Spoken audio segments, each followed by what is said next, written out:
Welcome to my channel. This is your story teller Ananya और आप सुन रहे हो सारा और संध्या की लव स्टोरी। सो पिछले एपिसोड के लास्ट सीन में आपने देखा ही था कि जो संध्या है जबरदस्ती अपना प्यार जता रही होती है सारा के ऊपर और सारा उसको डिनाई भी नहीं कर रही होती है, ना ही हाँ बोल रही होती है। सो देखते हैं इन लोगों के लव स्टोरी में क्या क्या ट्विस्ट टर्न आता है। So without wasting your time, let's start our series। तो वो उसको ना बड़े प्यार से किचन में वो खाना वाना खिला लेती है। तो सारा बोलती कि बस हो गया नाटक, अब चले सोने के लिए। तो संध्या बोलती कि ओके जानू। तो बोलती है तुम्हारे पापा ने सुन लिया ना तो तुम्हारा जानू छूट जाएगा। तो बोलती कोई बात नहीं, पापा ने छूट गया तो जानू के बदले वाइफ ही बना लूंगी। तो सारा बोलती है पागल हटो, ऐसे बोल के ना वो जाने लगती है। संध्या उसको जाता हुआ देखे ना उसको बड़ा अच्छा लगता है। मतलब बंदी तो मेरी है यार, चाहे तीखी है चाहे नोटी है चाहे जैसे भी है, मैं भले पूरी दुनिया के सामने शेर बन जाऊं, बस इस बंदी के सामने ना मैं बस झुक जाती हूँ और मुझे झुक के ही रहना है हमेशा हमेशा हमेशा के लिए। और उसको देखते ही हंसती रहती है। फिर बोलती कि यार मैं क्या किचन में कर रही हूँ, पानी का गिलास साइड में रखती है और वो सारा के पीछे पीछे जाती है। ये दोनों रूम के अंदर जाता है। तो जैसे ये रूम के अंदर जाते हैं ना, रूम का दरवाजा ना लात मार के जो संध्या बंद कर देती है और उसको पीछे से हक कर लेती है। सारा बोलती क्या कर रही हो, बोलती है छोड़ो।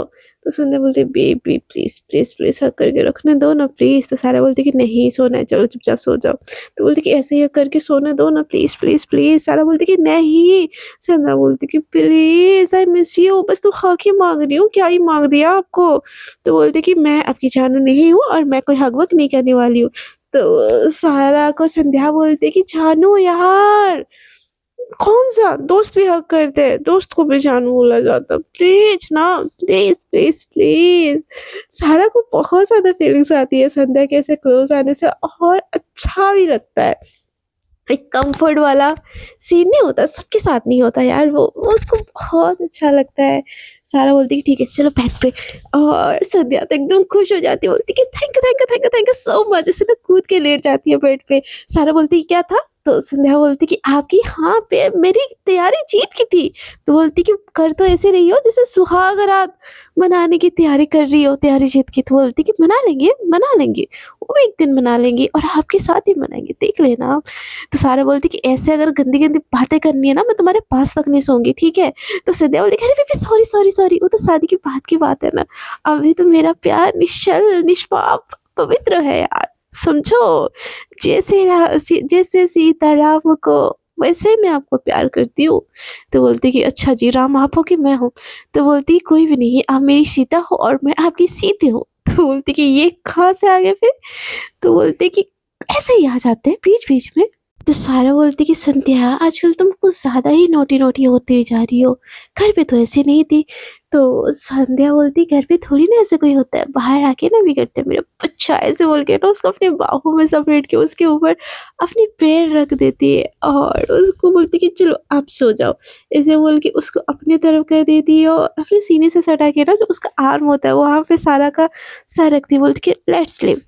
तो सारा बोलती है कि ये जो अपनी गंदी आदत लगवा रही हो ना, ऐसे सुला सुला के मुझे, शादी करके चली जाओगी तो मैं फिर कैसे सोऊंगी। तो सारा बोलती है कि ऐसे ही सोना, थक के चूर होके सोना, शादी करके कहाँ जाओगी, तुम्हारे पास ही तो आओगे ना। तो सारा बोलती कि आप और आपकी कॉन्फिडेंस मुझे ना डरने लगता है, डर लगने लगता है कभी कभी। तो वो बोलती कि इतना मत सोचो, लेट्स स्लीप। और उसको अपनी बाहों से में ना बहुत अच्छे से उसको समेट के हक करके एक तो बहुत प्यार से सुलाती है। सारा को भी ना ये उसके क्लोज रहना, ऐसे उसको हक करके सुलाना बहुत अच्छा लगता है। नेक्स्ट डे जैसे ही नींद खुलती है ना, दोनों की नींद एक साथ ही खुलती है जब एक दूसरे से वो अलग होते हैं। तो सारा बोलती कि उठ गई। तो संध्या बोलती और उसके फोrehead पे किस कर देती है, गुड मॉर्निंग। तो सारा बोलती है गुड मॉर्निंग और उसको और टाइटली हक कर लेती है। इन दोनों के बीच में ना 1 साल में बहुत कुछ चेंज हो चुका होता है। मतलब जो बस लड़ाई झगड़ा दोस्ती दुश्मनी होती है, भले ही सारा एक्सेप्ट नहीं करती है, बट उनका रिश्ता ना एकदम ऐसे लवर जैसा होता है। जेलसी भले ही उन दोनों के बीच में सीमाएँ पार ना हुई हो, बट प्यार दोनों के दिल में ज़बरदस्त स्टार्ट हो चुकी होती है। तो सुबह उठती है, बोलती है कि बेबी जाओ ना चाय बना लो। तो संध्या बोलती कि नहीं पापा है, तुम जाओ चाय बनाओ। तो बोलते कि हाँ तुम्हारे पापा है। उसको नींद आ रही होती है, वो ऐसे आलस आलस आलस हाँ करती है और जाती है, हाँ मल मल के चाय बनाती है। चाय जैसे ही बनाती ना, वो मनहूस इंसान विशाल अपना फोन ना पकड़ के ऐसे देख रहा होता है, बोलते कि सारा इधर एक चाय देना। उसका सारा का सारा वहां पे ना नींद सारा उड़न छू हो जाता है। एकदम से वो गुस्से में लेके जाती है और उसको उसको चाय देती है, पर ना चाहते हुए भी ना वो उसको दे ही जाती है चाय। फिर बोलता है विशाल, सारा सुनो, ये अखबार मुझे देना। तो सारा को इतना गुस्सा आता है कि उसको वहीं के वहीं पीट दे। वो उतने देर में ना संध्या निकल रही होती है और विशाल उसको ऑर्डर दे रहा होता है। ये देख के ना संध्या का दिमाग खराब हो जाता है, बोलते कि तुम्हारी नौकर है वो। तो विशाल बोलता है और नहीं तो क्या, बोलती कि सोचना भी मत, वो मेरी सब कुछ है। तो बोलती कि सब कुछ हम आपके हैं डार्लिंग, वो नहीं है। तो बोलती कि आप कुछ भी नहीं हो, कुछ भी नहीं हो। तो बोलती कि तुम्हारी हिम्मत कैसी मुझे ऐसे बात कहने की, हाँ तुम समझते क्या हो, तुम्हारे पापा को मैं अभी बोलूं? तो संध्या बोलती कि जाओ जाके बोलो, मुझे ना शादी ही नहीं करनी है तुमसे। तो बोलती कि क्यों, तुम्हारे लाइफ में कोई है क्या? तो बोलती कि मेरे लाइफ में कोई ना भी हो ना, तो मुझे तुम नहीं चाहिए। तो विशाल बोलता है कि तुम्हारी इतनी हिम्मत, ऐसे बोल के ना वो एकदम से हाथ उठाने चला आता है। बीच में ना सारा आ जाती है और बोलती कि सोचना भी मत उसके ऊपर हाथ उठाने की, नहीं तो मुझसे बुरा कोई नहीं होगा, कोई भी नहीं, समझे? ऐसे बोल के ना उसका हाथ वहाँ पे नीचे गिरा देती है और वहाँ से उठ के चली जाती है। संध्या एकदम शॉक। तो विशाल बोलते इसकी हिम्मत कैसे है तुम्हारे पापा को भी बोलता हूँ। तो संध्या बोलती कि सोचना भी मत पापा को कुछ बोलने की, नहीं तो ना तुम्हारी जितनी लड़कियों के साथ अफेयर चल रहा है ना, तुम्हारा फोन का पासवर्ड निकाल के उनको ना दे दिया ना, तो मेरा नाम भी संध्या रावत नहीं, समझे?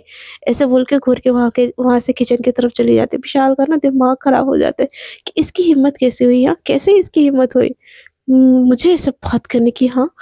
और वो एकदम से ना वो जो पेपर होता है ना उसको मरोड़ देता है।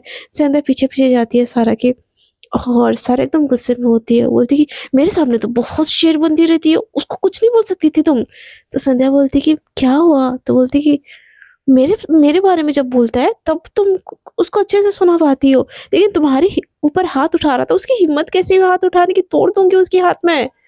तो ये देखे ना संध्या को बड़ा अच्छा लगता है, बोलती कि अच्छा जी हाथ तोड़ देंगे उसका। तो संध्या को सारा बोलती कि हाँ हाथ तोड़ दूंगी उसका। तो संध्या बोलती कि उसका हाथ मत तोड़ो, मुझे बस अपना हाथ दे दो हमेशा के लिए। तो सारा बोलती है मजाक चल रहा है कि यहाँ पे तुम्हारे फियांसे है, वो तुमको समझ आ रहा है? कैसा घटिया लिचल इंसान है, बस अभी तक शादी नहीं हो तुम्हारे ऊपर हाथ उठाने चला था। तो बोलती कि डार्लिंग वो मेरा बस फियांसे है, मेरा फ्यूचर आप हो। तो सारा बोलती कि बस मजाक मजाक करना रहता है क्या तुमको, अंकल को बोलो और ये सारी सारी चीज़ें ना क्लियर करो तुम। तो संध्या बोलती कि मैं सारी चीज़ क्लियर कर दूंगी तो क्या तुम मेरी हो जाओगी? तो सारा बोलती कि तुम्हारा दिमाग हट वट गया है क्या यार, एक रिश्ते तो से तो निकलो, एक रिश्ते से निकले नहीं दूसरा रिश्ता ब्रेकअप में चाहिए क्या आपको? संध्या बोलती कि नहीं ब्रेकअप में नहीं चाहिए, परमानेंट के लिए चाहिए। तो सारा बोलती कि तुमसे ना बात करना बेकार है, ये तुम्हारे चाय और ये तुम्हारे पापा की चाय, जाके दे दो। ऐसे बोल के वो नहाने के लिए चली जाती है। उसको जाता हुआ देख के ना सारा को संध्या को बड़ा अच्छा लगता है कि उसकी बंदी उसके लिए प्रोटेक्टिव पे है, उसको इतना प्यार भी करती है। और क्या चाहिए एक इंसान के लिए, एक प्यार करने वाला पार्टनर से बढ़ के पैसा गाड़ी बंगला करो तो जिंदगी भर हो ही जाता है, बट प्यार करने वाला जो पार्टनर है ना वो लाइफ टाइम नहीं आपके लिए इंतजार करता है। सो ही सीन होता है। वो निकल जाती है, दोनों ही ना कॉलेज के लिए निकल जाते हैं। तो उसके पापा बोलते कि संध्या आज मत जाओ, तुम भी मत जाओ, आज हम दोनों आए तो हम दोनों को चलो कहीं घुमाने ले चलो। तो सारा बोलती कि वो बोलती कि वो क्या लगा रखा है, आज कहीं नहीं जा रहे हो? और तुम संध्या विशाल को शहर घुमाओ, तुम्हारा फर्ज नहीं होता तुम्हारे होने वाले पति को कुछ कुछ सेवा खातिर की जाए? तो संध्या बोलती पापा मुझसे बात करनी है आपसे। तो उसके पापा बोलते क्या बात करनी है? बोलते अकेले में बात करनी है। इधर ना विशाल एकदम घबरा रहा होता है, वो एकदम से बोलता है अरे अरे संध्या बच्चा तुम ऐसे अकेले में क्या बात करनी है, नहीं घुमाना, इट्स ओके, देखिए ये तुम्हारी मर्जी है, तुम्हारे ऊपर है कि तुम मुझे घुमाना चाहोगी कि नहीं चाहोगी, वैसे तो जिंदगी भर हमें घूमना ही है, जाना है कॉलेज तो तुम जा सकती हो।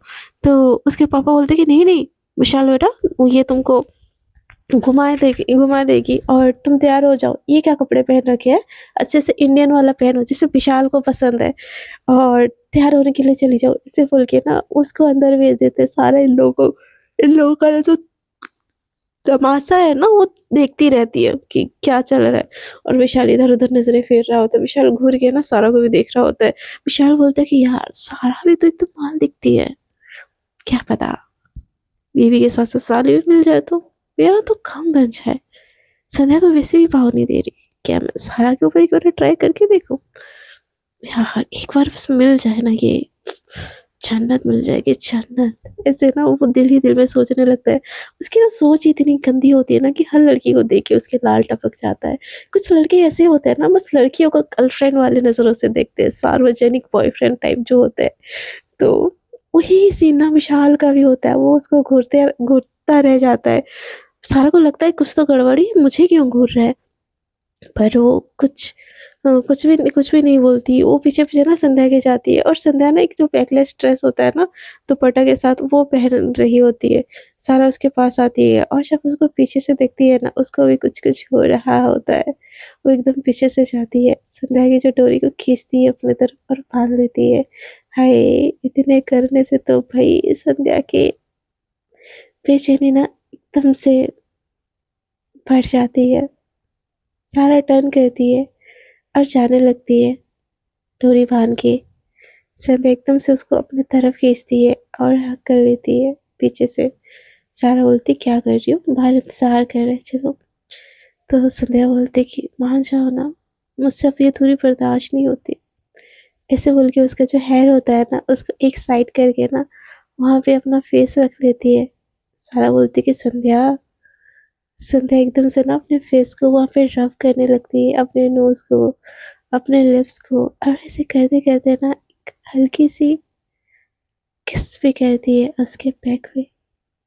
संध्या की बॉडी में ना करंट सा होता है, वो सारा की तरफ ना टर्न होती है। इन दोनों के ना आंखें मिलते हैं, बस एक दूसरे की तरफ देखते रह जाते हैं। सारा का भी मन कर रहा होता है कि संध्या की क्लोज जाना, पर नहीं, खुद को समझाती है नहीं, मैं एक भी लिमिट क्रॉस करती ना तो चीज़ें बदल जाएगी। एकदम से पीछे आ जाती है और अपनी आंखों से ना काजल लेके ना उसके कान के नीचे लगा लेती है और बोलती है कि नजर ना लगे तुमको, अब चले बाहर। तो संध्या अब कुछ नहीं बोलती, स्माइल करती हुई बोलती कि ओके। उसकी आंखों में प्यार उसको भी दिखा होता है, बट वो भी समझती है चीज़ें इतनी जल्दी नहीं खींची जाती है सामने वाले की बिना मर्जी से। तो वो भी उसका हाथ पकड़ के ना बाहर चली जाती है। जैसे ही दोनों बाहर आते हैं ना संध्या तो खैर डहा रही होती है, बट विशाल की नज़र सारा के ऊपर आ चुकी होती है। वो संध्या से ज़्यादा सारा को देखने लगता है। संध्या भी ये चीज़ नोटिस करती है, सारा को पीछे करते हुए बोलती है चले पापा। और ये लोग ना कैब को बुक कर लेते हैं और फर्स्ट जाते हैं एक रेस्टोरेंट में। आज खाना नहीं बनाते, जाते एक रेस्टोरेंट में, वहाँ पे ना बहुत सारी बातें करते हैं, ये करते हैं, वो करते हैं। और जो विशाल है ना जानबूझ के सारा के पास टेबल उसने लिया होता है। मतलब बीच में होते हैं संध्या के पापा, एक साइड में सारा, एक साइड में संध्या, और बीच में होता है वो जो विशाल नाम का चमगादड़, वो होता है। तो वो ना जानबूझ के अगर सारा पानी लेना चाहे ना तो पानी का ग्लास उसको पकड़ा देता है। अगर उसको कुछ चीज़ें चाहिए ना वो उसको सर्व कर देता है। बोलता है अरे अरे लो लो लो सारा लो, ऐसे बोल के ना उसको पकड़ाता है और बस घूरता रहता है उसको। उसके पापा भी नोटिस करते हैं बट इतना कुछ नहीं नोटिस करते हैं कि ऐसे है कुछ, वो नोटिस नहीं करते। बट जो विशाल की गंदी नज़र ना सारा के ऊपर पड़ चुकी होती है। सारा वहाँ से बोलती है मैं वॉशरूम जा रही हूँ।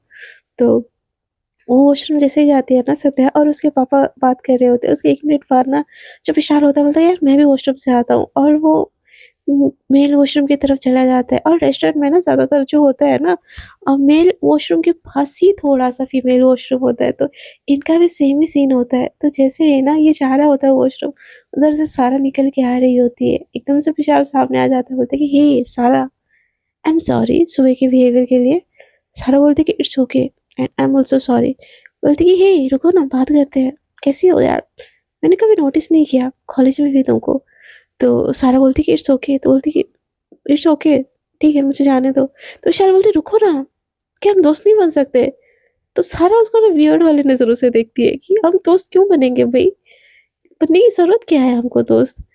तो जो विशाल होता है बोलता है कि ही लुकिंग सो ब्यूटीफुल, प्लीज़ दोस्ती कर लो ना मुझसे, इतना बुरा भी इंसान नहीं हूँ यार जितना तुम समझती हो।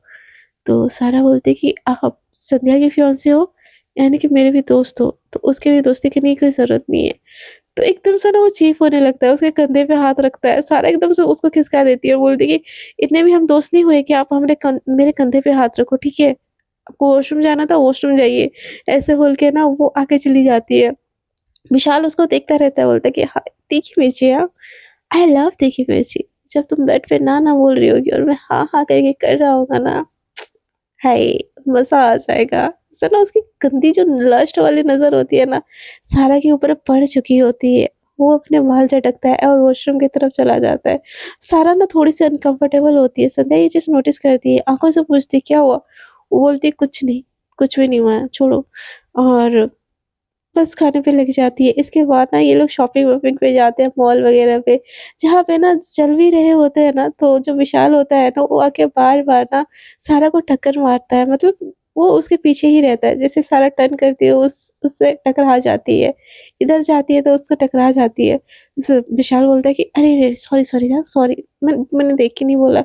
सारा का ना दिमाग खराब हो रहा होता है। वो संध्या के पापा के सामने कुछ बोल भी नहीं सकती हाँ, और मतलब संध्या को भी बोले तो बोले क्या? उसका ना दिमाग हट रहा होता है, बिल्कुल हट रहा होता है।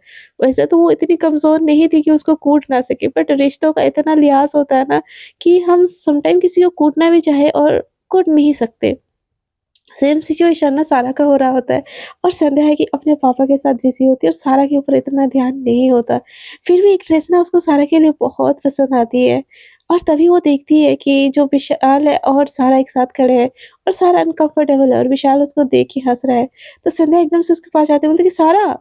तो सारा जैसे ना संध्या को देखते ही उसके पास आ जाती है और ना विशाल का मुँह बन जाता है। बोलती है कि क्या हुआ? तुम उसके साथ क्या कर रहे हो? तो बोलती है, "कुछ नहीं, मैं बस ड्रेस देख रही थी।" बोलती है, "तुम ठीक हो ना?" सारा बोलती है कि, "हाँ, मुझे क्या होगा, मैं ठीक हूँ।" और बोलती है कि, "ये ड्रेस ट्राई कर लो, चाहो, पहन के आओ तो।" तो सारा बोलती है, "यार, मन नहीं है, तुम अपने लिए ले लो।" तो विशाल बोलता है कि, "यार, सारा ले लो यार, मैं पैसे दे दूँगा।" तो संध्या बोलती है कि, "उसके लिए मैं हूँ, तुमको इतना ना टेंशन लेने की कोई ज़रूरत नहीं है।" तो विशाल बोलता है कि यार बेबी तुम ही ले लो मैं दिलवा दूँगा। तो बोलती है कि मेरे पापा इतने अमीर हैं कि हम दोनों को दिलवा सकते हैं, तुमसे तो मुझे नहीं चाहिए। ऐसे बोल के ना वो ना सारा को वहाँ से ले जाते है और बोलती है कि सारा तुम चेंज कर लो हाँ।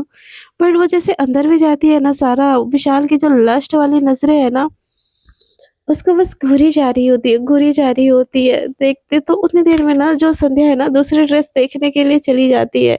तो जैसे ही वो बाहर आती है ना, बोलती है संध्या ये ड्रेस सही है?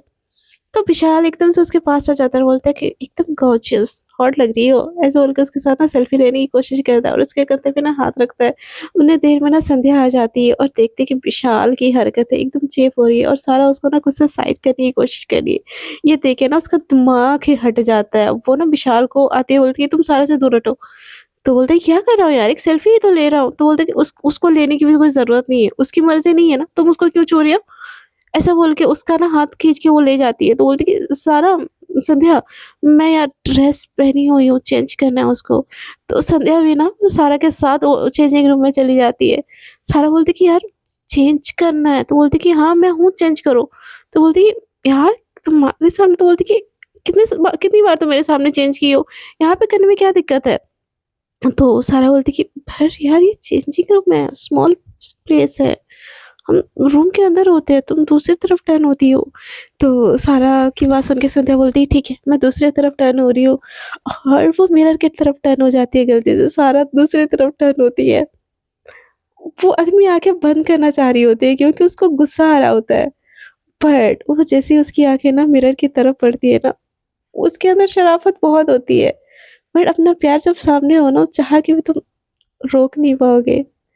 संध्या और रोक नहीं पाती खुद को सारा से चुपके-चुपके देखने से सारा चेंज कर लेती है और संध्या पूरा का पूरा नज़ारा ना अपनी आँखों के सामने देखती है। उसको अजीब-सा एहसास हो रहा था, अलग-सी मतलब बॉडी में होता है ना एक क्या बोलते हैं प्यार वाला हार्मोन जो टाइम के साथ आता रहता है, तो वो वाला हार्मोन उसका जग रहा होता है। सारा बोलती है कि संध्या आई एम डन, चलो चलते हैं। ऐसे बोल के वो रूम का दरवाज़ा जैसे खोलने लगती है ना, सारा को संध्या ना पकड़ लेती है और उसको अपने बाहों में खींच लेती है। सारा बोलती संध्या, संध्या बोलती कि "श्श्श", और उसके ना धीरे से क्लोज आती है। उसके जो कान में बिखरे बाल उसको साइड करती है और उसकी आंखों में ना बहुत प्यार से बस देखते देखते ना उसके क्लोज क्लोज आ रही होती है। इतनी क्लोज होती है कि दोनों के बीच से ना हवा भी पास ना हो। ये दोनों की आंखें एक दूसरे से बस टकरा रही होती है, होठ एक दूसरे से मिलने के लिए तरस रहे हैं। सो फ्रेंड्स, आगे क्या होगा? हाँ, आगे की स्टोरी जानने के लिए तो आपको मेरे साथ बने रहना पड़ेगा। और आपको अगर मेरी स्टोरी अच्छी लग रही है तो प्लीज़ मेरी स्टोरी में बने रहिए और चैनल को like, share, subscribe and comment कीजिए। सो आज के लिए इतना ही। Tata, bye bye, good night, take care.